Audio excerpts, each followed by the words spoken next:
하나님 말씀 받도록 하겠습니다. 디모데후서 4장 19절로 22절 말씀까지 함께 받습니다. 하나님의 말씀 디모데후서 4장 19절로 22절 말씀까지 한 목소리로 함께 받도록 하겠습니다.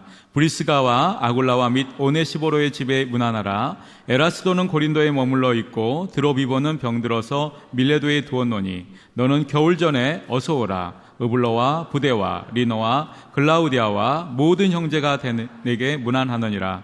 나는 주께서 내 심령에 함께 계시기를 바라노니 은혜가 너희와 함께 있을지어다. 아멘. 이 시간 호산나 찬양대가 하나님께 찬양되신 후에 담임 목사님 나오셔서 겨울이 오기 전에 라는 제목으로 생명의 말씀 주시겠습니다.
할렐루야. 누차 여러분들에게 말씀을 드렸습니다마는 미국의 펜실베니아 주에서 목회를 하셨던 메가트니 목사님이라는 분이 일생을 목회하면서 10월 넷째 주만 되면 오늘 본문을 중심으로 해서 40년 동안 겨울이 오기 전에 라는 제목으로 말씀을 전했다고 합니다. 저도 그 목사님에 대한 이야기를 듣는 순간부터 거의 20년을 넘도록 지금 11월 넷째 주만 되면 똑같은 본문을 가지고 똑같은 제목으로 설교를 해왔습니다. 여러분, 세월이 너무 빠르지 않습니까? 송구영신 예배를 드린 지가 엊그제 같았어요. 그리고 폭서의 여름이 엊그제 같았는데 벌써 우리는 지금 겨울을 맞고 있습니다. 겨울이 다가오면 사람들은 월동 준비를 합니다. 김장을 하고 두꺼운 옷을 이미 장만했지 않습니까? 오늘 본문의 사도 바울도 겨울이 오는 길목에서 월동 준비를 하고 있습니다. 지금 바울은 감옥에서 디모데에게 어서 빨리 와라, 제발 겨울 전에 와달라고 부탁을 하고 있습니다. 디모데후서 4장 9절입니다. 시작. 너는 어서 속히 내게로 오라. 언제 오느냐? 4장 21절을 보세요. 시작. 너는 겨울 전에 어서 오라. 겨울이 되기 전에 어서 오라는 것입니다.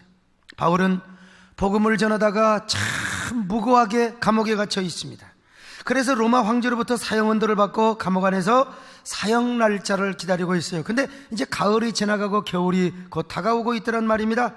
날씨는 쌀쌀해지고 찬바람이 불어오니까 어쩌면 바울은 아마 심한 고독과 괴로움을 느끼고 있었을 것입니다. 그래서 그는 디모데를 속히 오라고 부르고 있습니다. 이런 상황에서 아마 사도 바울이 썼던 겨울, 이 겨울은 그저 계절적인 겨울뿐만 아니라 자신의 인생의 싸늘한 겨울, 죽음을 염두에 두고 썼다고 볼 것입니다.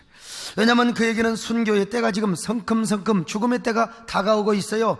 자, 디모데후서 4장 6절입니다. 시작. 전제와 같이 내가 벌써 부어지고 나의 떠날 시각이 가까웠도다.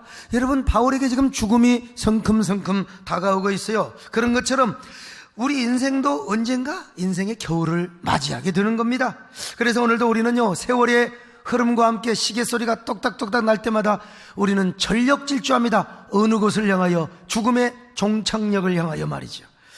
아니, 어떤 사람은 인생의 겨울의 때가 오지도 않았는데 여름이나 겨울의 불의의 사고로 인생의 겨울을 맞이해버리는 사람들을 볼 수 있지 않습니까? 자, 이런 걸 생각해보면 참 우리 인생은 별거 아닙니다. 그냥 허무합니다. 왜 이렇게 빨리 지나가는지 알 수가 없어요. 그래서 세상에는 인생의 허물을 절규한 사람이 얼마나 많습니까? 다윗과 같이 절대 권력을 가졌던 왕도 나이 먹고 보니까 자신의 인생이 손바닥만 하다, 이렇게 고백하고 있어요. 시편 39편 5절입니다. 시작. 주께서 나의 날을 한 뼘 길이만큼 되게 하심에 나의 인생의 주 앞에 없는 것 같사오니. 이게 누구의 고백이냐? 이게 다윗의 고백입니다. 다윗이가 어떤 사람입니까? 이스라엘의 왕이요? 아니, 아주 중국의 왕처럼 고대 근동의 수많은 나라들을 다 섭정하고 다스렸던 제국의 황제였습니다. 그런데 자신의 인생이 뭐냐? 손바닥만 할 뿐만 아니라 한 뼘 손길이라 이 말입니다. 인생이 이렇게 짧더라는 것입니다. 자신의 인생 말년을 돌아보니까 인생이 별거 아니라는 것이죠, 여러분. 모세의 표현대로 말하면은 70년, 80년 살다가 죽는 것이 우리 인생이 아니겠습니까? 천상병 시인의 말 맞다나 언젠가 하늘에서 그만 노라고 구름 손짓하면은 소풍 같은 인생, 아이고 툭툭 털고 내 인생 여정 끝내요, 강 건너 언덕 이를 때, 그렇게 도리하면서 가야 하는 것이 바로 우리의 인생. 그러니 우리의 젊음도 한때요, 쾌락도 한때입니다. 권력과 영광, 부귀도 한때라는 것입니다. 그래서 베드로 사도는 이 허무하고 공허한 인생을 이렇게 고백합니다. 베드로전서 1장 24절 시작. 그러므로 모든 육체는 풀과 같고 그 모든 영광은 풀의 꽃과 같으니 풀은 마르고 꽃은 떨어지되. 여러분, 육체는 풀이랍니다. 그리고 그 풀의 영광은 꽃이라는 것입니다. 풀이라고 하는 것은 봄이 되면 소녀처럼 싱그럽게 자라납니다. 그야말로 겨울에 황막한 태지를 뚫고 막 스프링처럼 솟아납니다. 그 잔인한 4월의 대지 속에서 생명의 오랜 침묵을 깨고 용수철처럼 폭발합니다. 그 생명의 눈부심으로 지평선의 푸른 소나타로 온 대지가 푸르릅니다. 세상의 시멘트 바닥, 아스팔트 바닥의 큰 틈새에도 잡초가 솟아난다 이 말이요. 그러니 풀은 환상적인 봄의 교향곡을 연주하는 생명의 영장이요, 마에스트로라고 이야기할 수 있습니다. 바람이 부는 들판에서 흔들리는 풀들은 생명의 아리아를 노래합니다. 사랑의 환희를 노래합니다. 검은 땅에 뿌리를 받고 푸른 생명을 펌프질합니다. 그러면 새들이 노래합니다. 사슴도 노루도 뛰어놉니다. 저 시몬의 고적한 옹달샘도 더 생명스러워 가득하게 막 생명을 흘러넘치게 만들죠. 이것이 바로 풀의 생명이요, 푸르른 생기요, 파릇파릇한 초록의 로망이 아니겠습니까? 그래서 여러분 이런 노래도 있지 않습니까? 그대는 풀잎이라는 거예요. 나는 이슬이슬이슬이라고 하는 거예요. 나는 풀잎이면 여러분은 이슬이고, 여러분이 이슬이면, 그래서 공자도 우리의 인생을 초로 인생이라고 했습니다. 우리 육체가 그렇습니다. 사람이란 누구나 어머니의 태에서 생명의 씨앗처럼 잉태되었다가 태어날 때 고고한 탄성을 지릅니다. 그렇게 태어난 아기들을 보세요. 얼마나 파릇파릇 생기가 넘치고 윤기가 넘치게 보입니까? 아장아장 걸어가는 이제 막 돌 지나가는 놈 보세요. 얼마나 그 아이의 그 푸성푸성한 모습은 장바구니에 그 푸성푸성한 뭡니까? 얼마나 참 그 푸성귀처럼 얼마나 푸르르고 생명의 윤기가 막 그냥 폭발하는 것처럼 보여요. 아이들의 두 눈에서는 막 초롱초롱 꿈이 빛납니다. 그런 애를 얼굴을 이렇게 마주대면서 그냥 지나칠 수가 없는 거예요. 여러분, 뽀뽀를 할 수가 있습니까? 저는 그런 애는 지나가야지. 저는 그냥 안 합니다. 얼굴 한번 물어 뜯어줍니다. 그러면 빼! 그래요. 참 얼마나 아름답습니까? 그런데 이런 풀같은 어린애, 이런 생명이 말이죠, 여름이 되면 얼마나 무성한지 몰라요. 막 쇠떼기들은 쇠떼기대로, 갈대는 갈대대로, 잡초는 잡초대로 온 들녘과 산천초목을 푸르르게 만들어요. 나뭇잎들은 나뭇잎대로. 여러분, 온 초록의 대지를 얼마나 숲속을 막 푸르르게 만들어줍니까? 여름이 되면 진짜 녹음의 계절이요, 생명의 계절이요, 싱싱한 젊음의 계절입니다. 여러분, 우리 인생이 그렇다는 것입니다. 청소년기 때부터 중년에 이르기까지 정말 팔팔 날아요. 그리고 푸르름의 기상과 혈기로 온 세상을 덮어버립니다. 이때야말로 뭐가 두려워요? 청년 때. 야, 여러분, 뭐가 걱정입니까? 무슨 주저함이 있고 망설함이 있고 난관이 있습니까? 그저 무조건 달려가는 겁니다. 질주하는 겁니다. 그냥 새마을 열차가, KTX 열차가 그냥 질주하는 것처럼 말이죠. 최고의 성력으로 질주하는 것처럼 여러분, 젊음의 생명력을 가지고 막 욕망의 질주, 정열의 질주, 야성의 질주를 하는 겁니다. 겁나는 거 없어요. 겁나는 거 없어요. 아마 고 김영삼 대통령도 그랬을 겁니다. 그 야성과 그 용기와 그 질주, 그 젊은 날 얼마나 성깔이 말이요, 혈기가 넘쳤을까요? 여러분, 김영삼 대통령뿐만이 아닙니다. 모든 사람들은 젊음의 이 푸르는 정기를 가지고 있습니다. 젊음의 기력을 가지고 있다 이 말이에요. 그래서 인생의 성공을 향하여, 정상을 향하여 막 전력 질주를 하는 거예요. 야망을 성취하기 위하여 목숨을 걸고 사토를 벌이는지 몰라요. 이게 뭐냐? 풀과 같다는 것입니다. 인생이 말이죠. 여러분, 풀에는 뭐가 있습니까? 꽃이 있어요. 풀의 클라이막스, 풀의 영광, 이게 뭔 줄 아세요? 꽃입니다. 그러니까 결국 그 풀들이 아름다운 꽃을 피우기 위하여 봄부터 여름까지, 가을까지 풀잎을 자랑합니다. 그 풀잎이 봄부터 여름까지, 어떤 꽃은 가을에 피지 않습니까? 풀잎이 없는 꽃은 있을 수가 없는 거잖아요. 어쩌면 풀은 꽃을 피우기 위해서 피어난 것입니다. 풀잎이 없으면 꽃을 피울 수가 없어요. 풀잎이 있어야 꽃을 피우는 것입니다. 마찬가지로 우리 인생에도 풀잎이 있는가 하면 꽃이 있어요. 우리 인생에는요, 영광이라는 꽃이 있습니다. 그래서 이 영광의 꽃을 피우기 위해서 얼마나 남자들이 몸을 해하면서까지 말이죠. 그 꽃이 얼마나 명예롭고 눈부시고 얼마나 아름다워요. 열심히 돈 벌고 권력을 얻어서 남보다 성공을 하면 많은 영광을 얻고 물질의 부와 권력의 영광을 누리게 되어 있습니다. 그 영광은 자랑스럽습니다. 꽃이 아름다운 꽃이건 들의 들풀의 꽃을 보세요.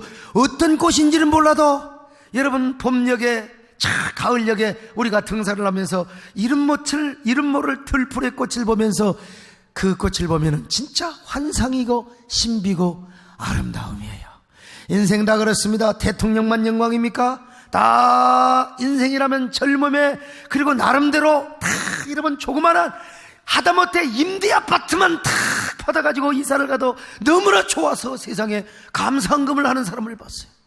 하물며 좋은 아파트 좋은 집에 탁 들어가요. 고시에 합격한다. 여러분 내가 말이요 그냥 어떤 성공을 누렸다. 이거요 그 영광은 인생의 꽃입니다. 그 영광을 얼마나 자랑합니까? 그래서 사람은요 성공한 사람은요 좋은 차를 타고 다닙니다. 그러면서 막 허세를 부리고 뽐을 냅니다. 여러분 교회 올 때 너무 좋은 차 타고 오지 마세요. 우리 교회는 작은 차를 갖고 오는 게 좋습니다. 좋은 차 갖고 오다가 누가 또 긁고 가면 곤란합니다. 아무튼 간에 여자들은 좋은 옷을 입고 다니면서 막 다이아 반지를 차고 막 목걸이를 걸고 다니며 망토를 막 걸고 다닙니다. 우리 정문사님이 누구나 아가씨처럼 말이죠 지금 망토를 탁 차고 왔는데 말이죠. 자신만이 인생의 꽃 중의 꽃이요 그리고 아름다운 영광의 꽃인 것처럼 인생의 성공과 부귀를 자랑하는 게 여러분 우리 인생이란 말입니다. 근데 여러분 성경을 보세요. 아무리 그 풀이 푸르르고 꽃이 아름다워도 풀은 마르고 꽃은 떨어진다는 거요. 아무리 억세게 자란 넉새풀도 저 갈대도 잡초도 말이죠 겨울에 가을에 된소리 그리고 눈 한번 맞아봐요 당장 그 튼튼했던 갈대도 허리가 분질러져 버리고 말아요. 풀은 말라버리고 그 아름다운 꽃이 다 떨어져요. 그래서 이여령 교수님 그 시처럼 비가 오면 풀잎보다 먼저 젖고 서리가 내리면 강물보다 먼저 어는 것이 우리의 인생이라는 것입니다. 헛된 풀의 인생, 꽃의 인생이라는 것입니다. 바닷가를 가보세요. 얼마나 갈대가 건강하게 서 있는가. 저 무등산에 억새풀들 다 겸손하게 허리를 구부리고 쓰러져 있습니다. 순천만의 갈대숲도 다 말라버리고 말았어요. 들녘이나 산 풀 마르고 꽃이 요즘 여러분 무슨 꽃이 코스모스고 다 시들어 떨어져 버리고 말았어요. 그 영광과 부귀를 자랑하던 가을꽃이 다 떨어져 버리고 말았다는 겁니다. 이게 바로 우리 인생이라는 거지요. 아무리 영광에 충만하고 꽃을 활짝 피워서 만민들이 예찬하고 환호하고 박수를 쳐도 그 풀과 꽃은 반드시 마르게 되어 있어요. 명예와 권력, 영광이 영원하지 않는다는 겁니다. 금방 지나가 버리는 거예요. 아침에 이슬 대롱대롱 달린 이슬이 금방 말라버리는 것처럼 인생은 유수라 쏜 화살처럼 베텔의 북처럼 지나가는 거요. 여러분 그래서 서유석 안수 집사님은 이런 노래를 불렀지 않습니까? 가는 세월 어느 누가 잡을 수가 있어요. 흘러가는 시냇물을 누가 막을 수가 있느냐는 겁니다. 이게 사실은 예수님만 들어가면 사실은 전도서의 말씀과 똑같다고 할 수 있어요. 여러분 가는 세월 그 누가 잡을 수가 있나요? 흘러가는 시냇물을 막을 수가 못 막지요. 아가들이 자라나서 어른이 되어도 슬픔과 행복 속에 우리도 변했구려. 어떤 사람이요 아이고 10년 만에 저를 만나 하나도 안 변했다고. 그건 거짓말입니다. 여러분 어떻게 안 변합니까? 저도 변했고 여러분도 변했어요. 인생이 이렇게 변하고 지나가는 거예요. 언젠가 우리도 죽음을 맞이하게 되는 것입니다. 여러분 지나가는 인생 언젠가 죽음의 종착역에 다다르게 되는데 우리도 영적인 월동 준비를 해야 돼요. 오늘 사도 바울이 영적인 월동 준비를 잘했잖아요. 어떻게 월동 준비를 할 것인가? 첫째로 예수 그리스도를 우리의 구주로 영접하고 예수님을 우리의 진정한 왕으로 모시며 살아가야 되는 것입니다. 여러분 예수를 믿으셔야 됩니다. 아직도 예수를 안 믿는 분 계십니까? 주님을 왕으로 모시기를 바랍니다. 이 세상에 여러분 수많은 종교가 있다니까 어떤 종교든지 악을 행하라고 가르치지는 않아요. 다 선을 행하라고 가르칩니다. 어느 종교든지 죄를 지으라고 가르치지는 않아요. 그러나 이 땅에 참 종교는 하나밖에 없어요.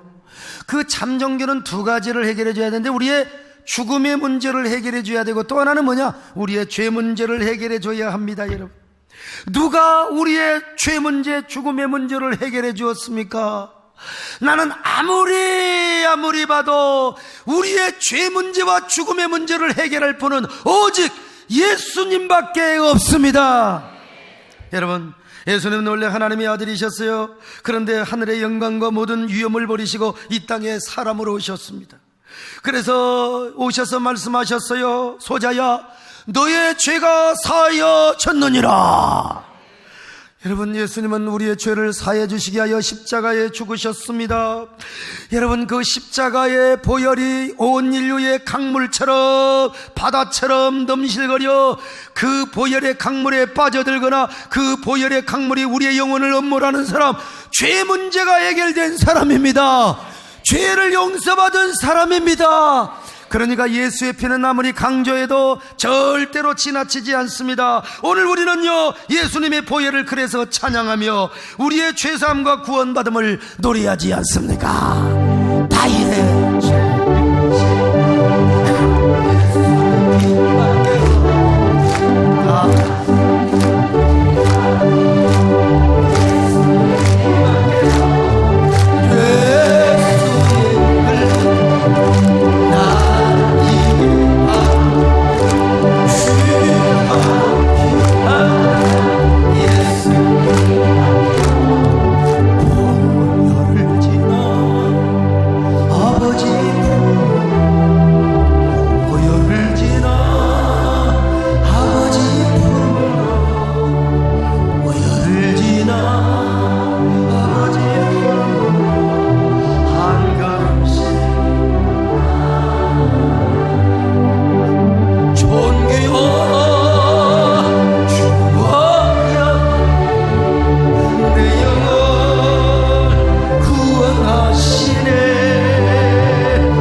죽음의 문제를 해결하셨어요. 주님 말씀하셨잖아요. 나는 부활이요 생명이니 나를 믿는 자는 죽어도 살리라.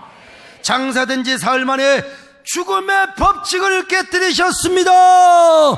사망 권세를 박살내셨습니다. 무덤 문을 열고 일어나셔 여러분 사셨네. 예수 다시 사셨네. 여러분, 그분의 영광스러운 부활이 우리의 부활이 되었어요. 그러니까 예수를 믿는 자는 부활합니다. 사도 바울이 얼마나 외쳤습니까? 사망아, 너의 승리가 어디 있느냐? 사망아, 너의 쏘는 것이 어디 있느냐? 사망에 쏘는 것은 죄요, 죄의 권능은 율법이라. 우리 주 예수 그리스도로 말미암아 우리에게 승리를 주시는 하나님께 감사하노라. 그렇습니다. 여러분, 예수님을 믿고 죄사함을 받고 죽음의 문제를 해결받은 사람은 육체적인 죽음이 더 이상 죽음이 아니요, 죽음으로 끝나는 것이 아닙니다. 새로운 소망의 통로가 되는 거요. 죽음은 영원한 천국으로 가는 하나의 과정에 불과하다 이 말이요. 죽음은 영광의 시작이고 천국의 입성의 하나의 관문이요, 하나님의 영광을 경험하는 하나의 통로라 이 말입니다. 그러니 예수 믿는 사람은 죽음이 두렵지 않습니다. 죽음은 천국을 가는 과정이요, 영생을 누리기 위한 통로거든요. 그래서 고 김영삼 대통령께서도 죽음을 목전에 두고 여러분 죽음을 두려워하지 않으며 뭐라고 한 줄 아십니까? 가족들과 손을 붙잡고 나의 갈 길을 다가들어 예수 인도하시니 찬양을 부르셨다는 거 아니겠습니까? 그 찬송을 부르시고 천국에 가신 거요. 그는 예수를 믿었기 때문에 여러분 국립묘지에 안장이 되었지만 주님이 다시 오시는 그날 영광의 부활의 주인공이 될 것입니다. 오늘 여러분, 이 자리에 계신 여러분들이 아직도 예수님을 마음속으로 믿지 못하시는 분들 계십니까? 한 사람으로 있다면 예수님을 구주로 영접하시길 바랍니다. 왕으로 모셔드리시기를 바랍니다. 이것이 바로 우리의 죽음을 대비하고 영적인 겨울을 준비하는 최선의 길이요 첩경이라는 사실이요. 두 번째, 예수 그리스도를 가장 큰 보아라 여기며 그분만을 사랑하고 섬겨야 됩니다. 저는 여러분 겨울이 오면은 서재에 벽난로가 있어요. 저는 좀 목가적인 사람입니다. 그래서 그 난로불을 피우면서 옛날에 아궁이 불 때는 걸 다 기억하면서 추억으로 생각하면서 제가 거기 앉아서 10분 20분 다 인생을 관조하는 게 나의 최고의 해피입니다. 정말 행복한 시간이요. 그런데 장작불을 피워놓고 보면 그것이 우리 인생살이 같아요. 저희 집사람은 뭐 서재에 연기가 냄새가 나니 뭐하느니, 연기 냄새 좀 나면 어떻습니까 여러분? 그잖아요. 예? 그렇게 타오르던 장작불을 바라보다가 시간이 지나면 이게 사그러들어요. 그리고 나중에 자고 보면 한 줌의 채로 다 남아있다고요.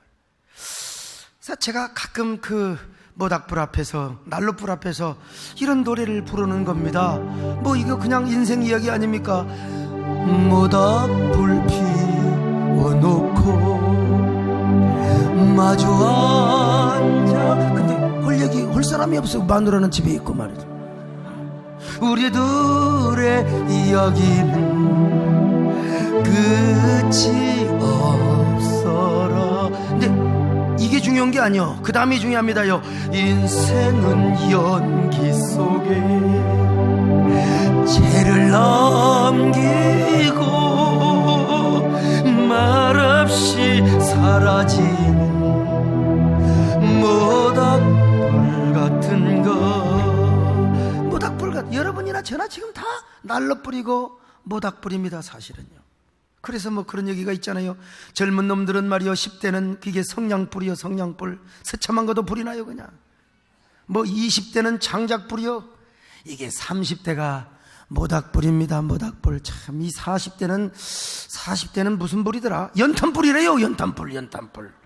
50대는 화로불입니다. 다 죽은 줄 알았더니 뒤쳐보니까 아직도 속불이 있네. 60대는 뭐 담배불이라고 하던가 이건 빨아야 이 불이 붙는 거요. 70대는 뭔 줄 아십니까? 70대는 이게요 반딧불이랍니다. 반딧불이래요. 80대는 뭐라고 한 줄 아세요? 도깨비불이요. 불도 아닌 놈이 저것이 불인가 말이에요. 이런 노래를 부르면서 인생 자체만 생각하면 인생이 속절없이 지나가는 거예요. 여러분 보세요. 내가 엊그저께 30대. 야, 이게 맨발의 소명자가 1,000몇백사짜리 예배당을 짓고 몇천 명이 모인다고 막 신문에서 보도할 때, 야, 나는 영원히 30대인 줄 알았어요. 근데 그 30대가 금방 지나가고 40대, 여러분 제가 50대가 되었습니다. 여러분 저 40대 아닙니다. 이제 몇 년 있으면 우리 아들 장가 가가지고 손주 새끼 나가지고 하치 던주세요 그럴 거예요. 야, 참, 그러니까 인생이 너무 빨라요. 그래서 제가 패러다임을 좀 바꿔야 됩니다. 인생 자체만 생각하면 허전하고 서글프기 그지없지만 세상도 지나가고 정덕도 지나가고 내 모든 인생이 다 지나가는 것 같을지라도 하나님을 사랑하는 자는 영원히 존재한다. 하나님의 뜻대로 살아가는 자는 영원히 존재한다. 그러므로 나는 하나님만 사랑해야 된다. 사도 바울처럼 예수 그리스도를 가장 큰 보화로 여기고 제물로 여겼던 것처럼 나는 주님 섬기는 것이 나의 자랑이며 기업이며 나의 재산이 될 것이다. 그런 생각을 하면서 깊은 밤 벽난로에 앞에 앉아서 이런 노래를 부르는 거예요. 이런 고백을 하는 겁니다. 주님, 저는 주님을 사랑합니다. 그리고 나는 주님 없이는 못 삽니다. 다른 사람은 몰라도 주님 없이는 못 삽니다. 뭐 그런 노래 있잖아요. 해가 없어도 살 수 있지만, 달이 없어도 살 수 있지만 당신 주님 없이는 살 수 없습니다. 근데 이 노래는 좀 너무 경쾌한 것 같아요. 좀 중후한 노래가 있잖아요. 이게 조영남 선생님이 불렀던 노래인데 제가 허락을 받고 개사를 해서 제가 가끔 이런 노래를 한번 불러봅니다. 여러분도 함께 불러봤잖아요. 밤 깊으면 너무 조용해.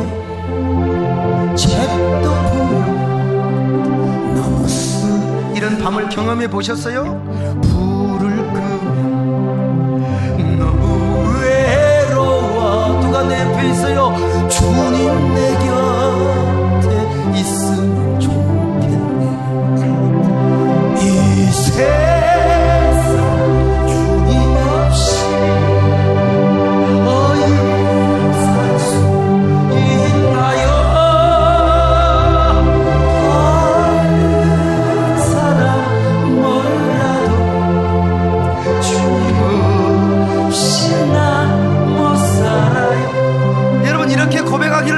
삽니까? 다른 사람은 몰라도 주님 없이는 못 삽니다. 다른 사람 몰라도 주님 없이 난 못 살아요. 여러분, 벽난로 앞에서 인생의 회한과 추억을 더듬으며 주님 없이는 못 살겠다고 고백하는 목사, 타는 재 사그라드는 이 연탄불이 아니죠, 모닥불을 바라보면서 하나님만 사랑하겠다고, 하나님이 나의 기업이라고 눈물 젖어 고백하는 목사, 여러분 괜찮지 않으세요? 그러니까 문학 소질이 있는 그런 목사 아닙니까? 신도시지만 목가적인 시인으로 사랑과 감성이 충만한 그런 목사라 이 말이요. 여러분, 저도 몰랐는데요, 저도 몰랐어요. 나 이런 게 있는지도 몰랐어요. 제 꽃씨 심은 남자라는 책이 말이죠, 예, 문광부에서 우수도서로 추천이 되어가지고 전국의 사회복지센터와 모든 공공도서관에 다 문광부의 돈으로 전부 다 무료로 사서 보급을 한다는 겁니다, 여러분요. 1년에 책이 몇만 권이 나온 줄 아십니까, 여러분? 얼마나 많은 엄청난 책이 나오는데, 이야, 여러분, 그래서 목사책이라고 사줬다고 생각하지 마시고, 이야, 역시 우리 목사님이 책을 잘 쓰시긴 쓰시구만. 이게 아멘하는 사람은 진짜 앞으로 문학 소질이 있는 사람입니다, 여러분.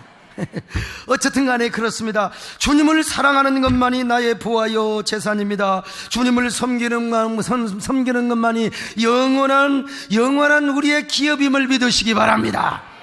그러므로 우리는 주님을 최고의 부와요 재산이요 기업으로 여겨야 됩니다. 주님을 사랑해야 됩니다. 그런 여러분 되시기를 바랍니다. 세 번째로, 하나님으로부터 받은 사명을 따라 충성하며 살아야 됩니다. 바울은 죽는 그날까지 선한 싸움 싸우며 언제나 사명을 따라 살았습니다. 사도행전 20장 24절 시작. 내가 달려갈 길과 주 예수께 받은 사명 곧 하나님의 은혜의 복음을 증언하는 일을 마치려 하면 나의 생명조차 조금도 귀한 것으로 여기지 아니하느라. 자, 디모데후서 4장 6절 7절이요 시작. 전제와 같이 내가 벌써 부어지고 나의 떠날 시각이 가까웠도다. 나는 선한 싸움을 싸우고 나의 달려갈 길을 마치고 믿음을 지켰으니. 여러분, 사명이란 언제나 우리에게 있는 게 아니에요. 때가 있습니다. 그래서 사도 바울처럼 우리는 지금 사명을 감당해야 됩니다. 많은 사람들이 너무나 사명을 연기합니다. 아이고 목사님이요, 제가요 돈 좀 벌어서요. 아 목사님 3년만 기다려주세요. 아 목사님 5년만 기다려주세요. 너희 인생이 무엇이냐? 아침에 잠깐 보이다가 사라지는 안개와 같다는 거요. 사명을 감당할 때 감당하는 거, 언제 죽을지 모른다는 겁니다, 여러분. 야고보서 4장 13절로 14절 시작. 들으라. 너희 중에 말하기를 오늘이나 내일이나 우리가 어떤 도시에 가서 거기서 1년을 머물며 장사하여 이익을 보리라 하는 자들아, 내일 일을 너희가 알지 못하는데 너희 생명이 무엇이냐? 너희는 잠깐 보이다가 없어지는 안개와 같아요. 안개와 안개. 참, 헤르만 헤세의 안개라는 그 시가 생각나지 않습니까? 나는 혼자다, 소나무도 혼자요, 혼자요 혼자. 그러다가 없어지는 게 여러분 우리 인생입니다. 사명을 미루지 마시기를 바랍니다. 사명 감당하는 것을 절대로 포기하지 마시기를 바랍니다. 한 번 사는 인생 후회 없이 사세요. 주님 앞에 서는 그날 절대로 칭찬받는 아름다운 삶을 살 수 있기를 바랍니다. 지난번 고 김영삼 장로님 대통령의 국장을 참석하면서, 야, 사람은 이렇게 죽는구나 다시 새삼 깨달았어요. 근데 그분은 참 죽어서 사신 분이었습니다. 죽어서도 위대한 역사의 평가를 받는 분이고, 그의 죽음을 통하여 야, 세상에 기독교 선교의 순기능의 선한 영향력을, 아니 하간 예배에 1시간 동안이나 부활의 메시지를 증거하며 기가 막힌 분 아닙니까? 그래서 저도요, 그 자리에서 제가 저의 장례식을 한번 생각해 봤습니다. 그리고 이런 기도를 해봤어요. 그 국가장 앞에서 막 벌벌벌벌 떠는데 그 내변들과 함께 말이요, 하나님, 김 대통령님의 장례식이 다 좋은데 은혜스러운데 근데 날씨가 좀 추워요.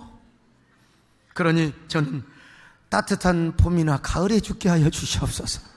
제가 봄에 태어났거든요. 주여, 저 생일날 죽으면 얼마나 좋을까요? 그리고 저의 장례식은 슬픔과 애도의 눈물을 흘리는 장례식이 아니라 소망과 신령한 기쁨이 가득한 장례식이 되게 하여 주시옵소서. 그렇게 제가 마음속으로 기도를 했다니까요. 언젠가 제가 저의 장례식을 생각하면서 나의 장례식이라는 시를 제가 쓴 적이 있습니다. 여러분, 사람이 그런 것도 생각을 하면서 살아야 되는 거요. 죽을 때 죽더라도.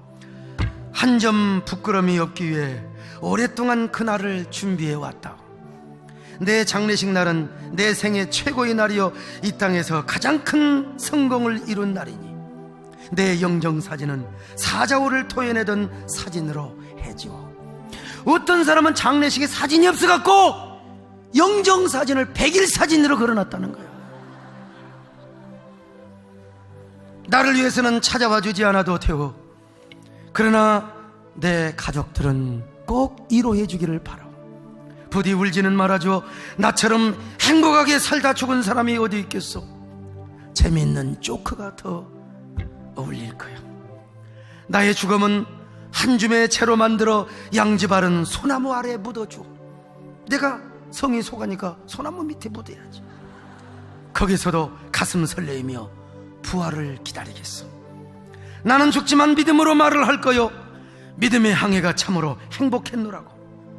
그 항해가 끝나면 반드시 영원한 소망의 항구에 이르게 된다고. 내 장례식이 이랬으면 좋겠어요. 그러니까 내 장례식 예배 때는 좀 밝은 노래를 불렀으면 좋겠습니다. 성가대가 바른 예배 볼 때 사명의 노래, 사명이 생명이기에, 내가 여러분 다 지은 노래 아닙니까? 그리고 추모곡은 뭐냐? 내가 일생에 가장 좋아했던 나의 힘이 되신 여호와여, 아니면은 내가 또 노래를 지은 꽃이라는 노래를 불러주면 좋겠어. 그런데 우리 교회를 다녀가신 조영남 선생님은 당신의 장례식에 부를 노래를 미리 작사 작곡을 다 해놨거든요. 모란동백이라는 노래입니다. 근데 이 노래 들으면 참 쓸쓸합니다. 여러분, 가사가 어떻게 된 줄 아세요? 모란은 벌써 지고 있는데 먼 산에 뻐꾸기 울면, 상냥한 얼굴 모란아가씨. 조 선생님이 모란아가씨를 굉장히 좋아한 것 같아요. 꿈속에 찾아오네. 세상은 바람 불고 코달파라. 나 어느 편방에 떠돌다 어느 나무 그늘 안에 고요히 잠든다 해도 또 한 번 모란에 필 때까지 나를 잊지 말아요. 아니, 잊지 말고 안 하고가 여러분 그게 중요합니까? 우리가 예수 믿고 부활하고 천국 가는 것이 더 중요하지 않겠습니까? 그래서 저는 이 노래를 참 들으면 굉장히요.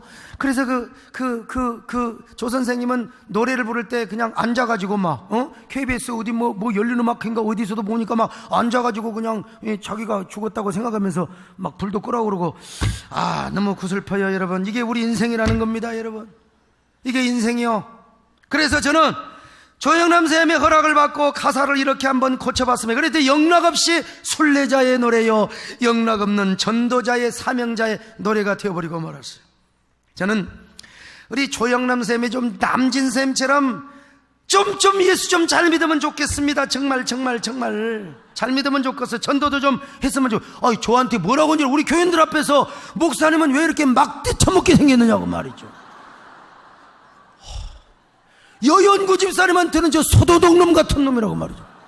아이고야, 나 제발 우리 교회 다시 와서 은혜 좀 받고 저한테, 아이고 처음에는 막대 먹게 봤는데 아이고 목사님 어쩌면 이렇게 은혜스럽게 생기셨냐고 말이죠. 그리고 나 죽으면 목사님 꼭 와서 장례 예배 인도하시고 이 노래 좀 불러주면 좋겠다고 말이죠. 그랬으면 정말 얼마나 좋을 것을. 모라는 벌써 지고 없는데 먼 산에 뻐꾸기 울며, 찬란한 얼굴 예수님 그때 꿈속에 찾아오네. 세상은 바람 불고 코달파라. 나 어느 동네에 전도하다 어느 거리에서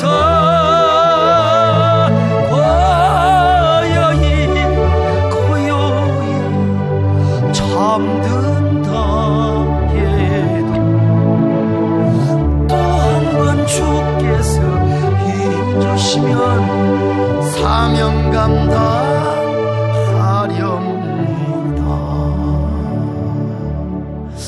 이 불후의 명곡 시간에요, 이 조성모라고 하는 가시나무 새를 불렀던 가수가 있잖아요. 이걸 그 모창을 하는데 참 진짜 이 소리가 여잔지 남잔지 말이죠. 모라는 벌써 지고 없는데 먼 산에 뻐꾸기 우리 하나님은 골고루 사람을 만들어 놓으셨습니다. 저같이 뱀장사 큰아들 목소리도 있는 거 하면 참 정말 아주 이 목소리 좋은 사람도 있고, 어쨌든 간에 우리는 살아있는 거 감사하시길 바랍니다. 미국의 캐리슝 목사님은 내 생의 마지막 한 달이라는 책을 써서 큰 반향을 일으켰습니다. 내 생의 마지막 한 달만 남아있다고 생각하며 하나님 앞에 한 달을 좀 의미 있고 가치 있게 살아보자는 것입니다. 여러분, 객관적으로 누구에게나 2015년은 한 달밖에 안 남았어요. 이런 식으로 한 달밖에 안 남은 이런 11월을 또 지내고 수십 번 지내면 우리도 죽음의 종착역, 영원한 인생의 겨울을 맞게 되는 거예요. 그래서 제가 여러분에게 이런 제안을 드려봅니다. 우리에게도 2015년의 마지막 한 달만 남아있는 것이 아니라 우리 인생의 진짜 마지막 한 달만 남아있다고 한번 생각해 보자는 겁니다. 여러분, 한 달 후에 나도 이 세상을 떠나 천국에 간다고 여러분 한번 생각해 보자고요. 어떻게 살아야 되겠습니까? 우리 가정하고 삽시다. 여러분, 살고자 하는 자는 죽을 것이요 죽고자 하는 자는 살 것이라. 내 생의 마지막 한 달만 남아있다고 생각해 보세요. 어떻게 해야 되겠어요? 예수 믿지 않는 사람 믿어야 되겠죠. 하나님을 사랑하며 사명을 따라 살아야 되지 않겠습니까? 사도 바울처럼 사명에 죽도록 충성을 해야 될 것입니다. 여러분, 그러기 위해서 한 달 동안 어떤 일이 있어라도 그놈의 망년에 무슨 모임 하지 마시고 주일날이면 교회로 오시기를 바랍니다. 밤 예배도 드리시기를 바랍니다. 수요 예배도 드리시기 바랍니다. 여러분, 철학에도 얼마나 좋습니까?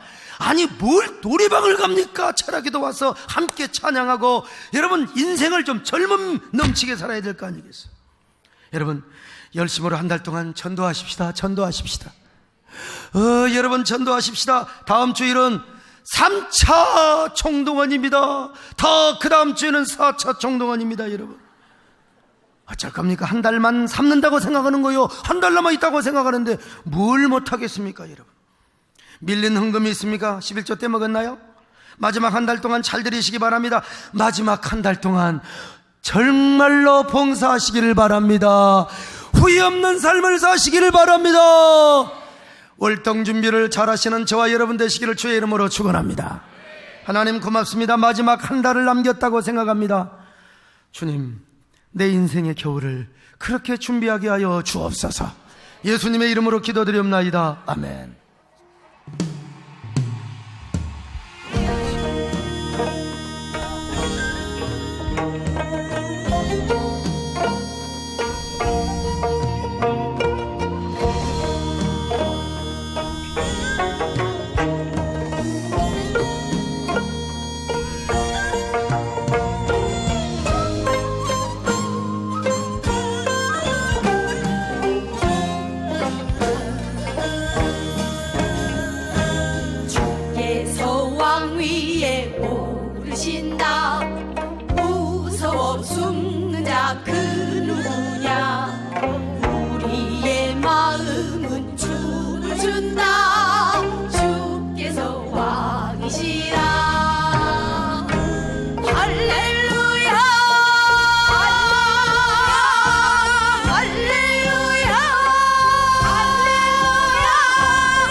주께서 숨는 자 그 누구냐 우리의 마음은 춤을 춘다 주께서 왕이시라 할렐루야 할렐루야 할렐루야 얼씨구 좋다지 화나는데 예수님 믿으세요 할렐루야 할렐루야 할렐루야 얼씨구 좋다지 화나는데 예수님 믿으세요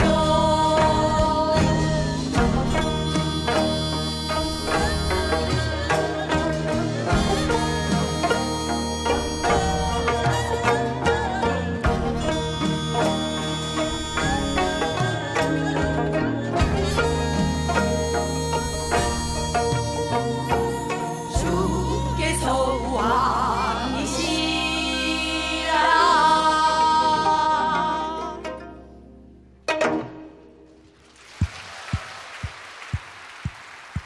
하나님 감사합니다. 안녕하세요. 군선교위원회 전태경 장로, 이성애 권사입니다.